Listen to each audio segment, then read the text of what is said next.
5 mistakes sa pag-aalaga ng millionaire snake plants. Nag-stay yung tubig, no? Kasi po yung mamasa-masa, kaya niya pong i-retain yung moisture. Ang problema po kapag nagkaganyan is maaaring matuyo yung dahon, ano? Maaari po kayong mag-spray ng fungicide. Ayan po, yung imis, no? Tapos hagurin niyo po ng basahan. Hello everyone, this is Hermes Sinao of Mini Dino Park and Eco Garden, and welcome back sa ating YouTube channel. And for today's episode, naku, napanood nyo na yung ating series ng vlog about sa millionaire snake plants, ano. Pero ngayon, pag-usapan natin, ano, kasi meron iba sa atin na problema about sa pag-aalaga ng ganitong halaman, ano. Actually, matitibay naman sila, pero bakit kaya ganun, ano? Minsan, namamatay, naninilaw yung dahon, tapos nagkakaroon ng parang pagkabulok, ano, na nauuwi minsan sa pagkamatay ng halaman, ano. Ngayong araw na to, pag-usapan natin, ano, 5 mistakes sa pag-aalaga ng millionaire snake plants. Ano-ano kaya yan, ano. Malalaman nyo sa ating pagbabalik. Kaya kung ready na kayo mga ka-MVP, tutok lang po.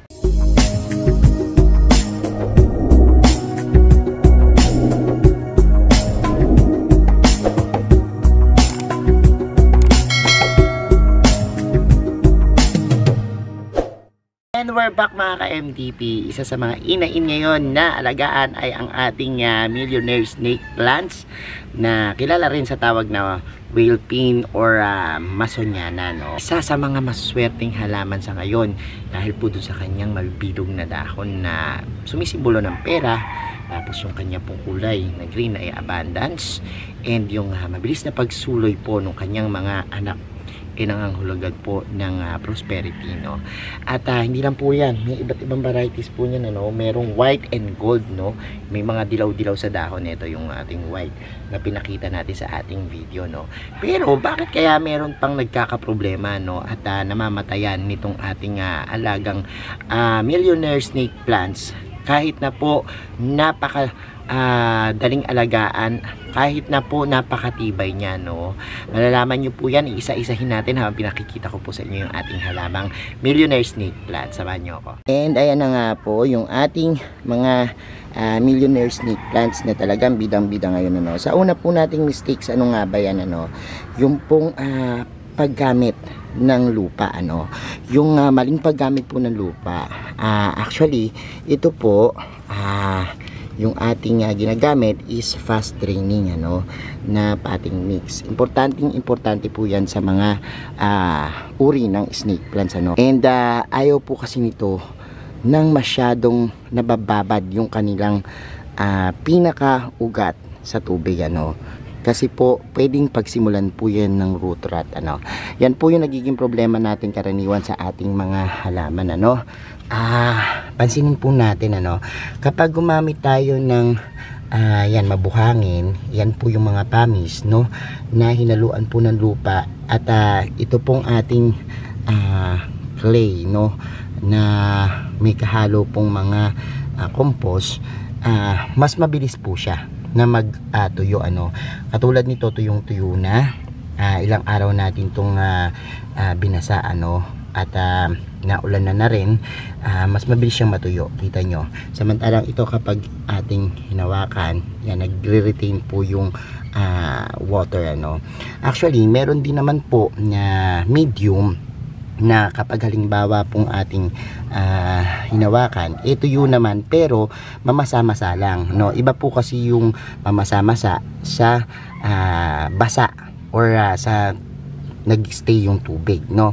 Kasi po yung mamasa-masa, kaya niya pong i-retain yung moisture na maganda sa halaman, ano, dahil madali pong mag-ugat, madaling mag-develop yung mga rooting system niya, at yan po, mas maganda po kapag nag-absorb lang ng moist, ano, or nag-hold lang ng moist yung ating potting mix. Tapos yung naman pong mga buha-buhangin na yan, yan po yung nagpapaporous, ano, doon sa kanya. Ito po yung mga pamis na hinalo po sa compost, sa clay, at sa ating ipa, no, na bulok.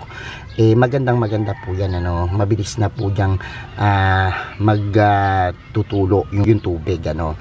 at hindi po maiiwan dyan. Kasi po, once po na magstay po yung tubig, halimbawa po, ito yung ating pot, makita nyo po na kapag ginamit natin ay clay, ayan po, malagkit ano, at meron siyang tsansa na magka-fungus yung lupa, at the same time po ma-overwater at mabulok yung pinaka-roots ng ating plants, no? At kapag halimbawa po na yung pinaka roots po ng ating millionaire snake plants ay nasira, hindi na po yan makakapag-perform at maaari na po yang mabulok ano, at mamatay. Yung pangalawa nating mistakes ay may kaugnayan po ano dun sa ating unang mistakes, yung paggamit ng lupa ano.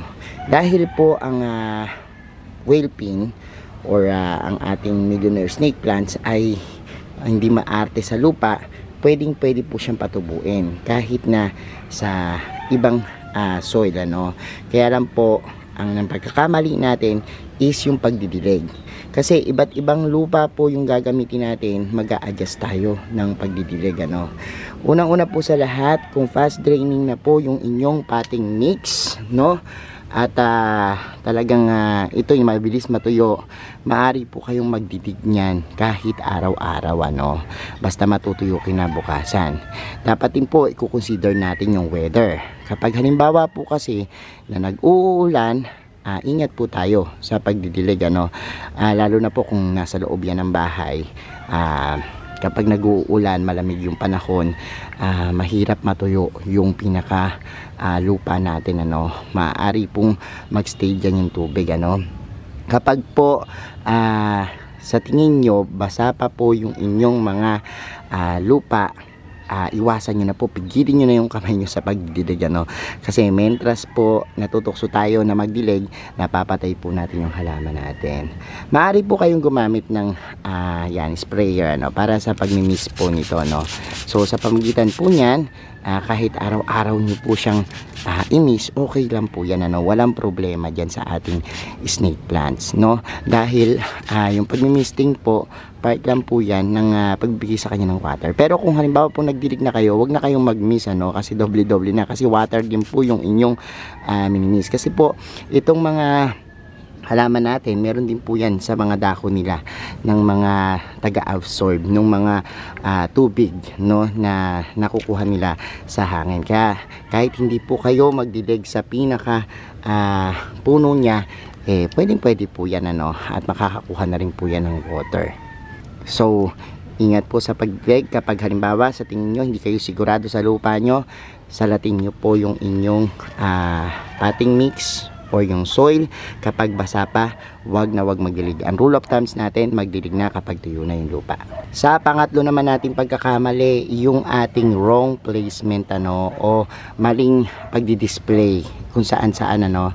Minsan po kasi inilalagay natin yung ating mga millionaire snake plant sa labas no, dahil naalagaan siyang mabuti no.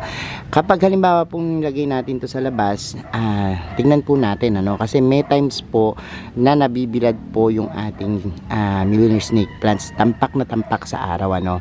Ang problema po kapag nagkaganyan is maaring matuyo yung dahon ano. Minsan po hindi natin maiwasan kasi tatanim sa bakuran direkta sa lupa, so wala ka nang lipat-lipat niyan, hindi mo na siya maililipat, mailalagay sa safe na lugar. So possible na kapag talagang sumikat yung araw, tampak na tampak, maaring masunog yan ano. May times naman po na kapag nilagay natin sa loob ng bahay, dahil ito nga po kayang-kaya niya yung mga low light condition, nangyayari naman po yung mga variegated natin ng mga whale pin, parang nagkakaroon po ng yan, malamlam na kulay ano. So enough na sunlight para sa kanila, at the same time dapat po nasa bright na area no, kung maglalagay kayo. Pwede nyo pong balikan yung ating mga video about po sa pag-aalaga nito, pati po yung proper placement kung saan dapat sila ilagay para po mapanatili nyo maganda yung inyong millionaire snake plants ano. At nakadepende rin po yan, may kaugnayan din yung pagdidilig doon sa ating magpupwesto, no. Sabi ko nga sa inyo, pag nasa labas ng bahay at stable na ang plants, kahit ulanin, arawin po yan, talagang gaganda po yan, no. Pero kung halimbawa nasa loob ng bahay po at yan, hindi masyadong matutuyo yung inyong halaman, mag-ingat po sa pagdidilig, So may kaugnayan yung ating mga mistakes, no. At nakadepende yung ating pag-aalaga kung saan natin ipupwesto. Kapag mali po pinwestuhan natin ang ating mga millionaire snake plants, possible po na pumangit sila, no, at mamatay eventually kung hindi natin maaagapan. Sa pang-apat naman, yung leaf care mistake natin o maling pag-aalaga dun sa mga dahon, For example po, yan, nakita nyo itong ating yan, Manzoniana dito ay nagkaroon ng mga yan, parang corkings, mga battle scars, kasi kung saan yan na didikit, So mana po kayo ng pwesto na hindi siya tatamaan ng tinik o na matulis na bagay. Next po is yung paglilinis ng dahon, Minsan po nakikita natin puro alikabok na, puro dumi na yung ating snake plants. Pwede nyo po yung mist, tapos hagurin nyo po ng basahan. Ang pinakamaganda pong panlinis ng dahon ng ating millionaire snake plants ay yung pong tinatawag nating dishwashing, Ihahalo nyo lang po yung isang kutsara ng dishwashing sa 1 litrong tubig. Pwede na po yan, ipanghugas nyo, matatanggal na, At ito po, normal nakikintab yan, kapag water lang po yung inyong inilagay, tsaka dishwashing. Huwag kayong maglagay ng kahit na anumang pampakintab na hindi kayo sigurado, tulad ng mantika or anything na oil, oil base. Kasi po, natatakpan yung mga pores ng ating leaves. At the same time po, hindi makakapag-perform yung ating halaman ng kanyang photosynthesis na tinatawag, kapag meron pong maraming nakasulikop na dumi at saka kung ano-ano sa kanyang mga dahon. Maaari po kayong mag-spray ng fungicide. Ayan po yung kulay blue natin. Yung ginamit natin dito is Toroge Blue, Kapag di rin po tayo naglilinis ng ating mga dahon, maaari po yung puntahan ng mga insekto tulad po nito, pinamamahayan ng mga cobwebs, or ng mga mga sapot-sapot, pwedeng mga pamahayan niya ng gagamba, insekto. Minsan po nagkakaroon ng skill, kasi hindi natin nililinis yung ating mga dahon. Ugaliin po natin na linisin yung dahon ng ating mga millionaire snake plants para magandang tingnan at malayo po sila sa disease tulad ng insekto at ng ano-ano pang mga sakit sa halaman. And lastly po, yung ating propagation mistakes, never nyong gagawin dapat na mag-propagate during rainy days o maulan, Alam niyo kung bakit? Kasi po, ang tag-ulan ay punong-puno ng problema. Kapag halimbawang nabasa ang inyong lupa, maaaring kapitan ng fungus, At kung halimbawa magpo-propagate po kayo, make sure na safe. And sa propagations po, kailangan na kapag halimbawang nagpadami kayo o nag-divide kayo ng roots, katulad ng ginawa natin nung last video natin, make sure muna na nakasafe sila sa ulanan, kasi kung magkakasugat po yan at halimbawang may infect ng fungus, maaring mabulok yung inyong halaman, Pagdating po sa leaf propagations, medyo matagal po, kung halimbawa nabalian kayo ng isang dahon at inilagay nyo po sa lupa, matagal po yan, mas mainam po na ilagay nyo sa tubig kung halimbawa pong dahon lang yung patutubuin nyo para pa-roots nyo muna bago nyo i-transfer, sa ating soil, yan po yung mas magandang idea sa pagpapadami po ng leaves lang, nung ating millionaire snake plants. Pero sabi ko naman sa inyo, madali lang sumulo yan, kapag nagsimulang mabuo na po yung ugat niyang malaki, tutubuan na po yan. At yan po yung pagpapropagate natin sa ating napakagandang millionaire snake plants. So ayan mga ka-MDP, napanood nyo na yung ating video at yan yung mga 5 mistakes na wag nyo pong gagawin sa inyong mga millionaire snake plants para po mapanatili yung ganda nila at makapagbigay sila ng magandang benepisyo sa inyo. Thank you so much sa inyong panonood, sa lahat na nagla-like, nag-share at nagko-comment sa ating video. Maraming salamat po, Sa mga hindi pa nag-subscribe sa ating YouTube channel, kung bet na bet nyo po ganitong usapan, plants and gardening, mag-subscribe na po kayo. Huwag nyo kalimutang i-hit yung notification bell para lagi updated sa aming latest uploads, pati po sa iba't iba nating social media accounts. sa ating TikTok, Instagram, Facebook pages. Search na po Hermes Unaho or Mini Dino Park and Eco Garden. Makikita nyo na yan. Salamat ang maraming mga ka-MDP. And this is Hermes Unaho. Nagsasabi sa inyo ng happy planting. Bye-bye!